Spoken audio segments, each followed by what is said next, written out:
Hello guys, simulan na natin ang paggawa ko ng ringga, smoked fish.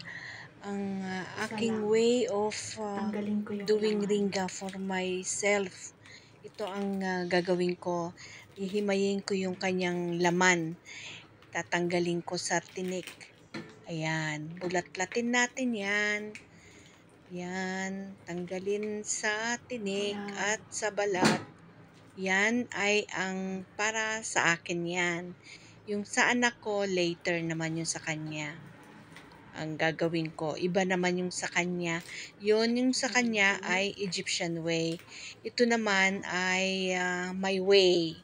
O, di ba? Tanggalin si tinik sa laman. Yung laman lang. Paghiwalayin si tinik sa laman at sa balat.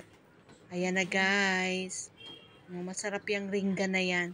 Ringga ang tawag nila dyan. Yung smoked fish sa atin. Tinapa. Ayun. The best word is tinapa. Ayan guys. Paghiwa-hiwalayin natin ang laman sa tinik. Okay guys.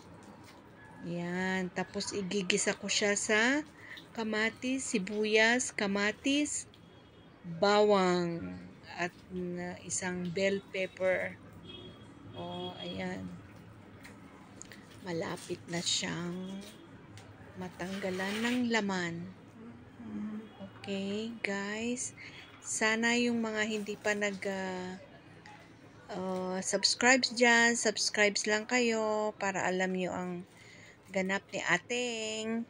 At sana matapos nyo hanggang sa dulo para alam nyo ang way ng pagluto ng kanilang tinapa. Ganun lang ang pagluto ng kanilang tinapa. Madali lang. Yan. Okay guys. Sige, panoorin nyo lang ang paghihimay ni ating. Ayan. Ang amoy-amoy ng kanyang naamoy ng pusa. Ringga na yan. Ringga ang tawag nila pala sa Egyptian word, yung tinapa. Yan. Yan na guys. Mas ito hindi. kinakain nila yan kapag yung fish nila. Yan na. Ayan guys. Ayan guys, nakapaghiwa na ako ng kamatis, sibuyas, bawang. Ayan, lagay na natin ng olive oil at igigisa natin yung bawang, sibuyas, kamatis. Okay guys, yan na si bawang. Lagay na ni ating sa konting olive oil. Dagdagan ko lang siya ng mantika mamaya pagka kinulang ang olive oil. Pero hindi tayo masyado sa mantika. Alam niyo na guys, mahirap pag kayo maraming mantika sa katawan. Cholesterol yan, yung mantika na yan. Diba? Ayan. Bisa si bawang at sibuyas. Ayan na. Tapos, ilalagay na natin si kamatis. Ayan na guys. Ilagay na natin si kamatis. Marami yung kamatis para parang ano siya, yung maging salsa. Diba? Ayan na guys. Ilagay na natin si kamatis. Yummy yan mamaya. Ano siya? Inulam ko siya sa kanin. Ano siya? Ulam ko siya sa kanin. Kasi hindi naman ako kumakain ng ganyang klase na sa bread lang. Pero yung sila, yung mga kasambahay ko rito, mga kasama ko sa bahay dito, ayun, ang gawin nila pagkain ng ringga is sa Arabic bread. Hindi sila kumakain ng ringga sa kanin, na with kanin. Ako lang ang with kanin. Tapos, ako lang din ang way ko ay ganyan. Yung igigisa ko siya. Yung meat ng ringga. Yung kaninang hinimay-himay ko. Yun. Kasi ayokong kumain nung katulad ng way nila. Mamaya, papakita ko yung way ng kanilang pagluto ng ringga. Yun guys.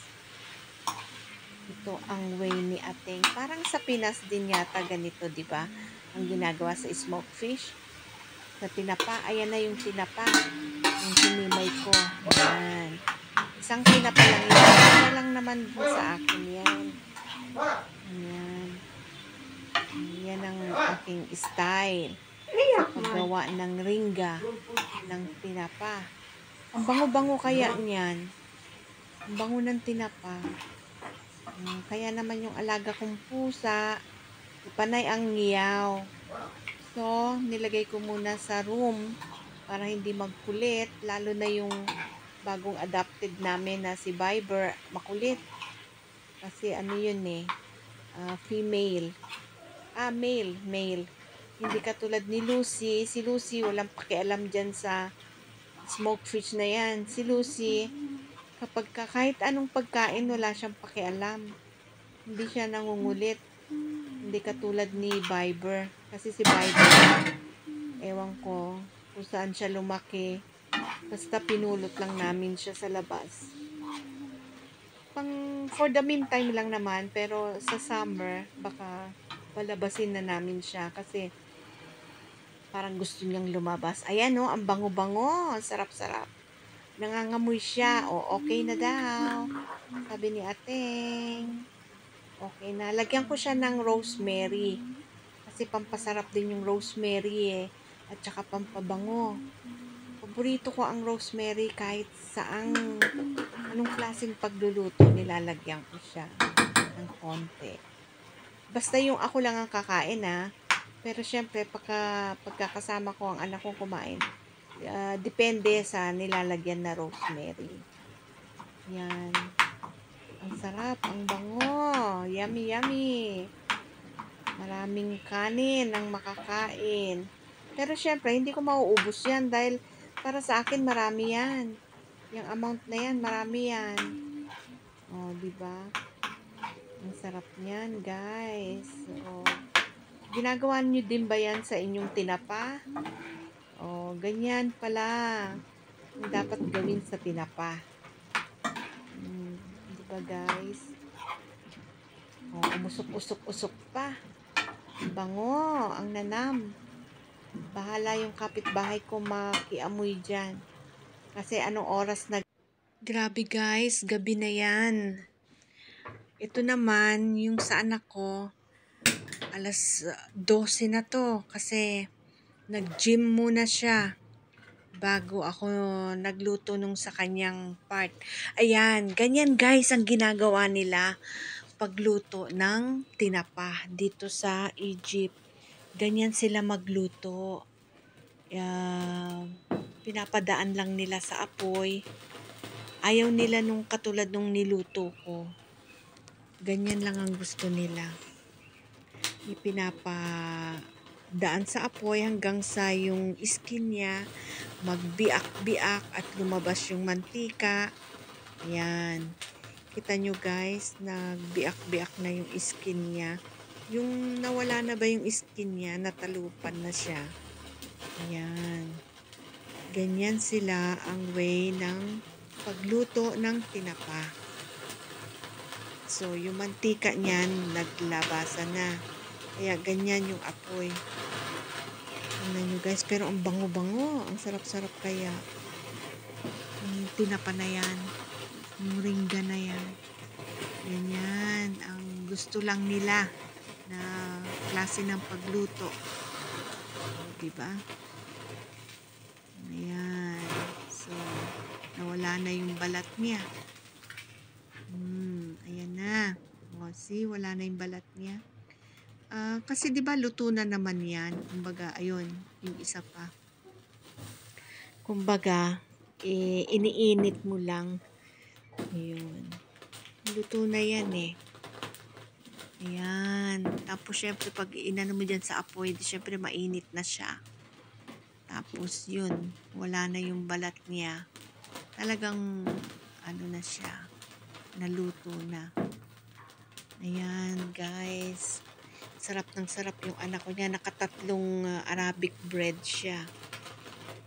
Yung Arabic bread, yung hindi yung white kasi meron dito yung brown.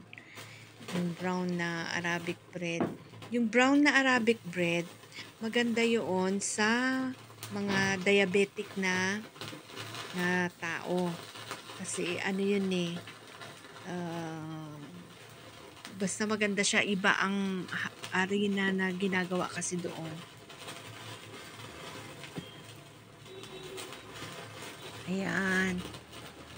Ayan. Oh, diba? Kaya yun ang lagi kong kinakain, yung brown Arabic bread. Mamaya makikita nyo guys. Kasi maganda yun kapag kayong diabetic ka. At thanks God din naman na ako diabetic. Pero syempre, nag-aano tayo, nag-aware, di ba? Sa mga kinakain natin. Ayan. Oh, di ba? Kasi ano yun eh, whole wheat. Yung brown na yun. Whole wheat siya, sabi. Yun pala yun.